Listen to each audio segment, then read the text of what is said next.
Alam mo bang karamihan sa mga lalaki, walang ideya kung gaano sila ka-attractive. Akala nila, kung gwapo ako, siguradong may magsasabi sa akin, di ba? Mali. Hindi palaging ganun ang attraction. Hindi yan laging halata. Hindi naman lahat ng tao lalapit sa'yo para lang sabihing pogi ka o aminin na may gusto sila sa'yo. Pero makikita mo yan sa maliliit na bagay, sa paraan ng pagtrato ng mga tao sa'yo, sa mga reaksyon nila, minsan kahit di nila namamalayan.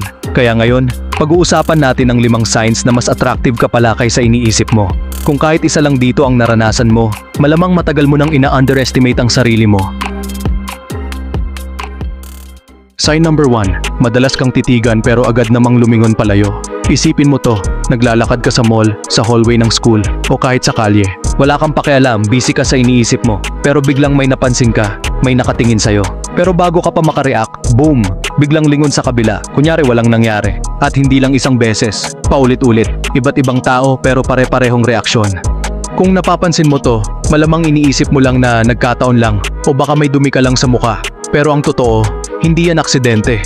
Ganito kasi yan, hindi tumititig ang tao sa isang bagay na hindi nila gusto. Kapag may isang taong attractive para sa kanila, natural silang maa-attract, parang magnet. Gusto nilang tumingin, gusto nilang pagmasdan, pero syempre, ayaw nilang mahalata.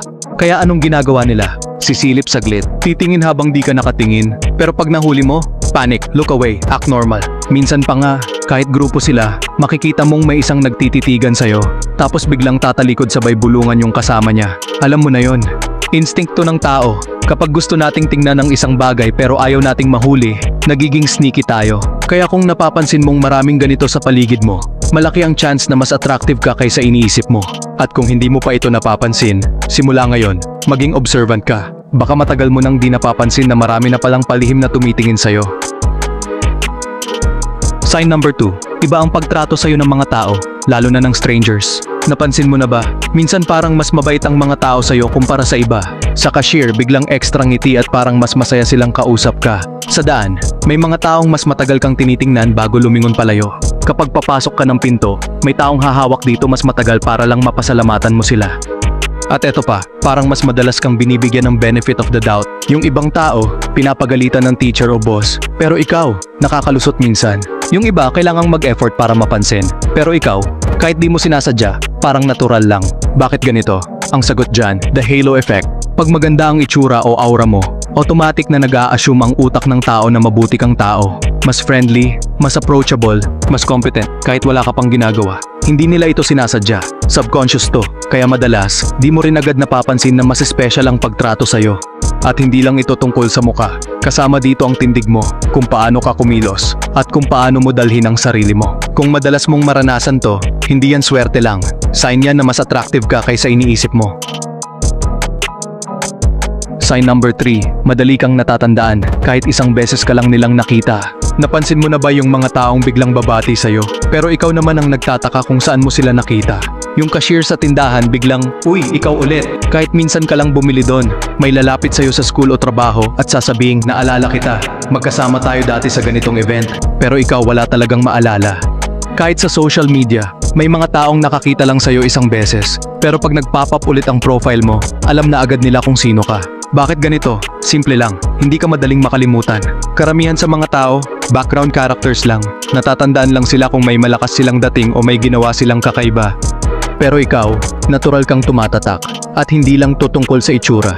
Kahit hindi kayong pinakagwapo sa isang grupo, kung may kakaiba sa vibe mo, sa paraan ng pagsasalita mo, o sa energy mo, maalala at maalala ka ng tao. Isipin mo yung mga taong hindi mo agad makalimutan. Hindi lang dahil sa hitsura nila, kundi dahil sa dating nila sa paraan ng pagdadala nila sa sarili nila. Kung napapansin mong maraming nakakaalala sa'yo kahit ikaw mismo hindi mo sila maalala, sign yan na hindi ka ordinaryo. May impact ka at malamang mas attractive ka kaysa iniisip mo. Sign number 4, may mga random na compliments kang natatanggap. Napansin mo na ba? Hindi naman sinasabing pogi ka ng diretso, pero may mga sinasabi silang kakaiba tungkol sa'yo. Ang ganda ng ngiti mo, pre. Ang smooth ng boses mo, parang pang radyo. Ewan ko pero gusto ko yung vibe mo parang confident pero chill. Minsan mas random pa. Ang ganda ng kamay mo parang artistahin. Nakakahawa yung tawa mo parang ang saya mo lagi. Ang lakas ng presence mo parang ang dami mong alam. Bakit ganito? Kasi karamihan ng tao, nahihiya o ayaw maging obvious kapag attracted sila sa isang tao. Hindi nila sasabihing, ang gwapo mo, pero gagawa sila ng ibang paraan para maiparating yon. Kapag may isang bagay sa'yo na nagustuhan nila, kahit maliit na detalye lang, hindi nila mapipigilan, kailangan nilang banggitin. At isipin mo to, hindi naman lahat ng tao binibigyan ng random compliments, di ba? Kung madalas kang nakakatanggap ng ganito, lalo na mula sa mga taong hindi mo naman ka-close, malaking chance na mas attractive ka kaysa iniisip mo. Sign number 5, kinakabahan ng mga tao kapag nasa paligid ka. Napansin mo na ba yung ibang tao, parang biglang nagiging awkward kapag kausap ka? Biglang nagkakalikot ng buhok o damit kahit wala namang dahilan. Hawak ng hawak sa phone kahit hindi naman talaga may ginagawa.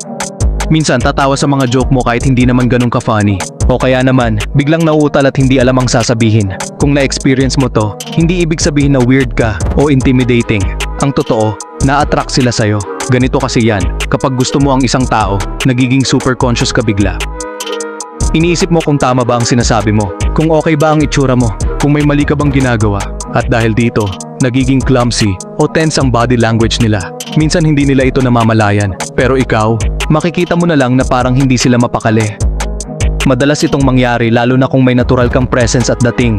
Kahit hindi mo pa sinasadya, may mga taong nape-pressure kapag kaharap ka. Kung napapansin mong maraming ganito sa paligid mo, malamang hindi lang nila sinasabi, pero attracted sila sa'yo. So, ano ang napansin mo? Ilan sa mga signs na to ang naranasan mo na? Ang totoo, mas attractive ka kaysa sa iniisip mo. Karamihan sa mga lalaki, hindi nila napapansin ang mga subtle signs ng attraction, kaya akala nila wala lang. Pero ngayon alam mo na, at dahil alam mo na, anong gagawin mo? Simple lang, own it. Maglakad ng may kumpiyansa, hindi mayabang pero alam mong may dating ka. Huwag mong i-downplay ang sarili mo. Kung napapansin ng tao ang presence mo, hindi mo kailangang magtago. Stop doubting yourself. Kung naranasan mo kahit isa sa mga signs na to, ibig sabihin may something sa'yo na napapansin ng iba.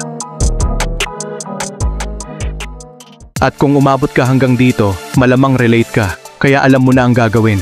Smash that like button kung may natutunan ka. At comment below kung alin sa mga signs na to ang pinaka naranasan mo. At kung gusto mo pang mag-level up, hit that subscribe button. Kasi marami pa tayong pag-uusapan na makakatulong sa iyong i-maximize ang potential mo. See you in the next video.